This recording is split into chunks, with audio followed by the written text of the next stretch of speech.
Évidemment, les retraites, c'est Emmanuel Grimaud. Salut Emmanuel. Bonjour Stéphane. Maximis Retraite, c'est pas une réforme, Emmanuel? Comment ça, c'est pas une réforme? C'est une réforme. Là, on a l'équivalent de ce qu'avait fait Wörth. Voilà, c'est pas une surprise. C'est pas la réforme systémique qu'on aurait bien voulu avoir il y a 2-3 ans. Mais c'est quand même une réforme puisqu'il y a un passage à l'âge légal à 64 ans. Ce qui est assez terrible dans ce que raconte, mais alors c'est là où toi tu maîtrises les chiffres parfois mieux que Bercy, sur les retraites. Dans ce que raconte Bruno Le Maire, c'est qu'il nous a donc donné une perspective 2030, avec encore un petit peu de déficit. Et franchement, tu te dis, mais alors les mecs... Parce qu'on va y avoir droit quand même à la colère sociale, comme ils disent. Tout ça pour ça. Je suis très déçu, je dois te dire, Emmanuel. Alors, ce qui est étonnant, bon, premièrement, tu le sais, moi j'étais partisan d'une augmentation du nombre de trimestres plutôt que l'âge légal, puisque l'augmentation de l'âge moyen de départ, il se faisait naturellement, avec toute la problématique de comment gérer les gens qui ont travaillé tôt. En fait, dans ce qui a été annoncé hier, in fine, il y a quand même beaucoup de mesures sociales. Énormément. Il y a beaucoup de paramètres qui font que le gain en milliards d'euros de je décale à 64 ans, si on a effectivement 40% des personnes qui partent à 62 ou avant, c'est beaucoup plus que les carrières longues actuelles. Sachant qu'en plus, il y avait effectivement déjà l'âge moyen de départ dans le privé, il est de 63 ans et 4 mois. Donc, effectivement, le gain in fine, il ne sera pas forcément colossal. Alors si, c'est toujours 10 milliards d'euros, mais ce n'est pas le bénéfice qu'on pouvait espérer. Attention. Mais il n'y a plus de gains. Moi, j'ai regardé les tableaux de Bercy. Dans ce qui a été publié par Bercy, on ne parle que des caisses de retraite et de la CNAV et des régimes de l'État. Ouais.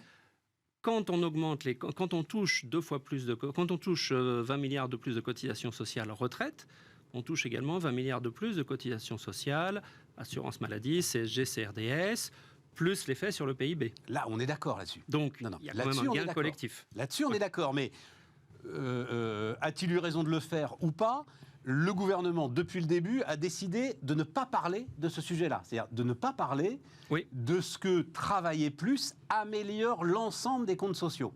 Et des comptes fiscaux du pays. Sans doute parce qu'ils voulaient éviter une forme de confusion, parce qu'on les accusait au début de faire cette réforme des retraites pour des raisons qui n'étaient pas les retraites. Donc, ok, on laisse ça de côté. Moi, je regarde les tableaux de Bercy, je les ai notés. Effectivement, donc, tu as dispositif carrière longue, ceux qui ont commencé à 16 ans partent à 58, ceux qui ont commencé à 18 partent à 60, ceux qui ont commencé à 20 partent à 62, c'est ça, hein? C'est ça. Voilà. J'ajoute le minimum contributif, donc le minimum retraite, à 85% du SMIC. Oui. Voilà. Donc aujourd'hui, 1 200 € brut, mais ça va être évalué forcément, hein, ça va suivre. Et à l'arrivée, le chiffre que donne Bruno Le Maire, c'est, alors je ne sais plus si c'est 2030 ou 2035. C'est 2030. 2030, il manque... À l'équilibre, il manque 400 milliards, 400 millions, 600 millions. Qu'il faut aller chercher sur la caisse des accidents du travail. Oui. Alors, est-ce que c'est aussi un habillage pour justement dire qu'on ne va pas gagner énormément, etc. Mais moi, ce qui m'a surpris, c'est le nombre de mesures sociales, parce qu'il y a plein d'autres choses. Il y a le minimum contributif, il y a les aidants, il y a des mesures pour les femmes, il y a le minimum vieillesse. Avant, il était récupérable sur l'héritage à partir d'une succession de 39 000 €. Et donc, il n'était pas réclamé par beaucoup de personnes. Là, on passe à une succession de 100 000 €. Donc, effectivement, on va avoir beaucoup plus de personnes qui vont aller demander un minimum vieillesse. Donc, il y a vraiment une dimension... On ne retient qu'une chose, on ne retient que le 64 ans. Mais dans toutes les mesures qu'on a à côté, on a une dimension qui est assez significative en termes de coûts, notamment. Mais qui est, là encore, pour la bonne chose. C'est vrai que des petites retraites à 800, 900 € et les agriculteurs, il y avait un côté indécent. J'ajoute un point. Ces chiffres que nous donne Bruno Le Maire, c'est en prenant en compte une productivité qui augmente d'1% par an. Oui. À la limite, pourquoi pas. On n'y est pas. On n'y est pas, mais tu te dis que bon, allez, ok. Et 4,5% de chômage. On n'y est pas non plus. Mais là, et puis là, tu sais même pas comment on peut y être à 4. On n'y a jamais été de... T'es pas déçu par l'ampleur du truc. Ça veut dire très clairement que, j'en sais rien, moi, en 2030, il faut y retourner. Peut-être pas dans 10 ans, il faudrait y retourner. Il y a une chose qui est intéressante, c'est que si on regarde l'âge d'entrée dans la vie active, entre la génération née en 1950 et la génération née en 1960, en fait le nombre de trimestres à 30 ans, qui mesure justement l'âge d'entrée dans la vie active, on commence à travailler 1 an et demi plus tard, entre la génération 1950 et la génération 1960. 1960, c'est celle qui vient de partir l'année dernière. Ouais. La génération née en 1970 travaille et rentrée dans la vie active encore 1 an et demi plus tard. Ouais. Et après, ça se stabilise. Ouais. Ce qui veut dire que mécaniquement, entre les gens qui sont nés en 50, qui sont partis en 2012, et les gens qui vont partir 20 ans plus tard, il y a 3 ans d'obligation de travailler en plus, indépendamment de la réforme Touraine. Ouais. Donc, quand tu calcules l'effet âge d'entrée dans la vie active, d'une part, calendrier de la réforme Touraine, on a déjà effectivement cette obligation de travailler 1 an de plus pour la génération 1964, 2 ans de plus pour la génération 1968, 3 ans de plus pour la génération 1972. Absolument. Donc le 64 ans d'âge légal, là encore sur les cadres par exemple, ou sur les professions intermédiaires, il sera décalé probablement au-delà de 64 ans, puisqu'on est déjà sur un âge de départ moyen dans le privé de 63 ans et 4 mois. Et ça, est-ce que ça a été chiffré? Est-ce que ça ne peut pas être la bonne surprise dans 2 ans, 5 ans, 7 ans? Oui, mais c'est une question. Sachant qu'elle a dit... Enfin non, d'ailleurs, oui, non, ça ne contredit pas ce que tu dis. Mais l'autre point, c'est que donc c'est 43 ans de cotisation et jamais plus de 44. Oui. Voilà. Alors, personne ne travaillera plus de 44 ans. Le diable est dans les détails. Ouais. Et aujourd'hui, la carrière longue, pour y être éligible, en gros, il ne faut jamais avoir été au chômage. Tu as le droit à 4 trimestres maximum de chômage. Est-ce que ça ne va pas changer, ça? Et dans le document remis hier soir par le gouvernement, il est marqué dans les conditions actuelles de la carrière longue. Et si ça ne change pas, je pense que ça ne répond pas à cette problématique des personnes qui ont commencé à travailler très jeunes, parce que dans beaucoup de secteurs, dans beaucoup de métiers, il y a eu des crises. Il y a eu un accident à un moment. Et ne pas avoir plus de 4 ans de chômage, plus de 4 trimestres, pardon, plus d'1 an de chômage quand tu as commencé à travailler à 18 ans, à mon avis, c'est très rare sur ce type de profession. Et ça, j'espère que ça fera partie des choses qui seront modifiées, parce que si on veut avoir cette règle des 44 ans qui s'applique, qui fait du sens, qui répond en partie aux demandes des syndicats, si on veut que cette règle puisse vraiment s'appliquer, il faut supprimer ce truc absurde qui est de dire si tu as été au chômage, t'es pas éligible. Oui, mais alors là, tu vas en rajouter, toi. C'est-à-dire, déjà, on n'est pas à l'équilibre.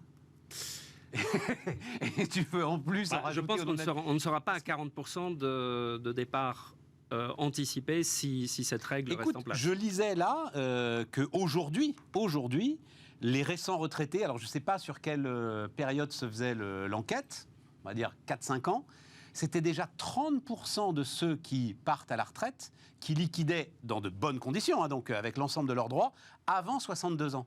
Déjà 30%. Non, on est à 20-25%. On est à 25% qui liquident avant 62 ans sur la génération sur les départs 2019. On est à 47% qui liquident à 62 ans et suivants. Donc ça fait 62% qui ont liquidé avant la fin de leur 62e année. Et on retrouve notre taux d'emploi qui est très bas, puisqu'effectivement, il y a 62% des gens qui sont à la retraite à 62 ans. Les femmes... Et là encore, hein, c'est les régimes spéciaux et la fonction publique qui font baisser la moyenne, oui. Puisque le privé, lui, il est à 63 ans et quelques. Oui. Les femmes, qui est un de tes grands sujets, hein, l'inégalité fondamentale du régime envers les femmes, ça ne change pas, ça?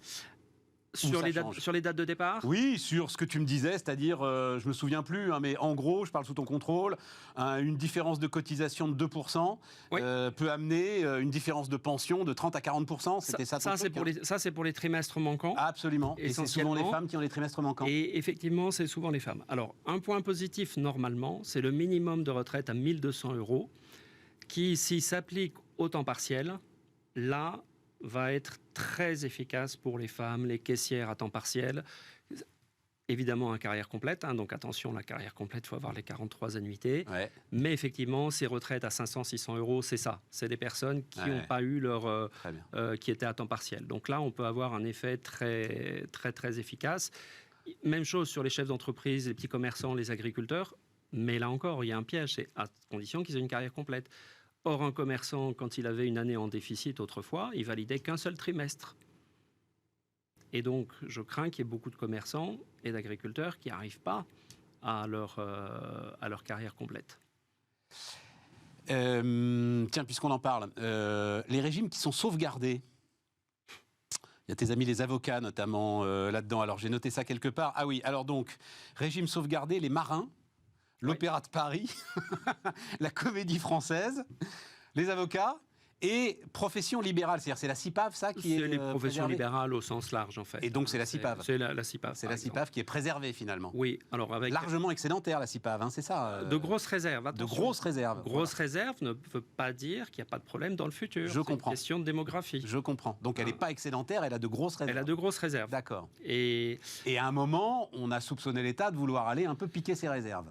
Moi, sur ce sujet-là, tant qu'on me dit que j'ai acheté tant de points et que mes points valent, je ne sais pas, 3 €, les réserves, elles sont là pour pouvoir payer cette valeur de points à 3 €, que les réserves, elles soient sous l'étiquette CNAV, État, CIPAV ou CNBF, pour moi, ça ne change rien.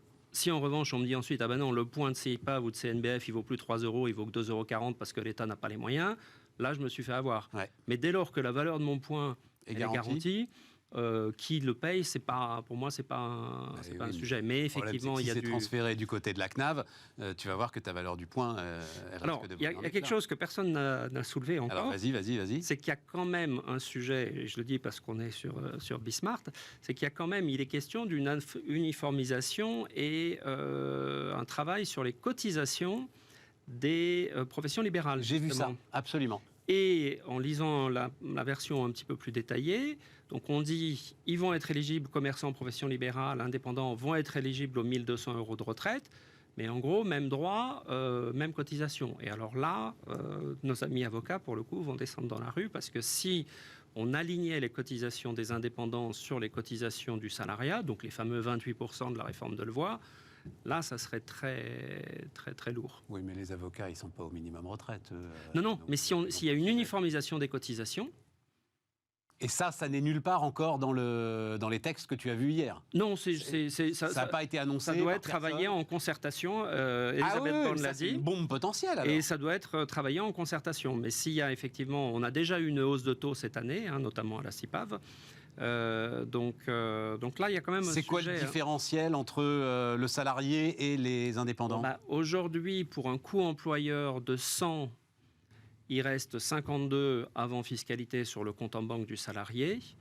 Aujourd'hui, sur la CIPAV, par exemple, l'année dernière, il restait 72. C'est énorme. Tu as 20 points de différence de prélèvement ? Oui. Il y a 20 points de différence de prélèvement. Ils ne peuvent pas rajouter 20 points de... Ben non, ils ne peuvent pas. C'est possible. Enfin, là, pour le coup, je serais peut-être... Dans la rue. Moi aussi. Non, avec les indépendants. Non, 20 points, tu peux pas. Non, c'est énorme, c'est énorme. Mais c'est ce qui avait... c'est surtout ça qui avait fait bondir les avocats il y a 3 ans. C'était l'alignement des cotisations. La capitalisation ? Je redonne le même chiffre. Tabou, fermé, interdit, n'en parlons pas. Oui, c'est pas évoqué, mais là, si on veut verser 30% des retraites en capitalisation, il faut accumuler sur les contrats de capi 3 600 milliards. Mais il y a un moment, il va falloir commencer, Emmanuel. 150% du PIB. Mais oui.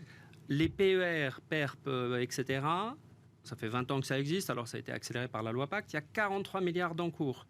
1,2% de ce qu'il faudrait. Mais oui, mais c'est pas comparable. Donc, si tu fais la vraie réforme qui, à un moment, il faudra bien faire en disant, écoutez les amis, quand on sera 1 pour 1, la répartition, ça veut plus rien dire, donc il faut de la capitalisation, là, tu vas voir que tout le monde va se réveiller, parce que ce sera la condition d'avoir une retraite à peu près décente. On a une partie de la capitalisation qui est aujourd'hui en assurance vie, puisqu'il y a 1800 milliards d'encours en assurance vie, donc là, il y a un sujet. Mais effectivement, la capitalisation, c'est comme les régimes spéciaux, c'est la clause du grand-père, c'est un effet à 40 ans. Ben oui, mais la clause du grand-père, il commence. La capitalisation, il commence pas. C'est vrai, ça n'a pas été évoqué, voilà, ça reste tabou comme les régimes spéciaux et la RATP qui part à moyenne à 56 ans. Je t'assure, le barnum qu'ils vont nous mettre, enfin on va voir, parce que peut-être qu'effectivement l'ensemble des mesures sociales va un peu désamorcer la colère syndicalo-politique, mais le barnum envisagé pour si peu de résultats, moi, me déçoit je suis d'accord. profondément. Il n'y a pas eu d'effet de surprise parce qu'effectivement, on l'attendait, c'était un petit peu acté que ça allait être 64 ans. 2, effectivement, on pouvait attendre un effet sur les comptes beaucoup plus significatif. Attention, c'est l'Agirc Arco qui, lui, va avoir un effet sur les comptes beaucoup plus significatif, d'autant plus qu'à ma connaissance, je ne suis pas sûr qu'aujourd'hui, il soit mis à contribution sur le financement des petites retraites et des fameux 1 200 €. Ce qui pourrait être donc là, l'Arco-Agirc va encore augmenter ses excédents. Très bien. Et ses réserves. Très bien. On pourrait en profiter pour mettre 1% sur la capitalisation. Oui, on pourrait en profiter, absolument. Merci Emmanuel. Merci Stéphane. Merci beaucoup Emmanuel Grimaud, donc le patron de Maximis Retraite. Et maintenant, on parle environnement bancaire.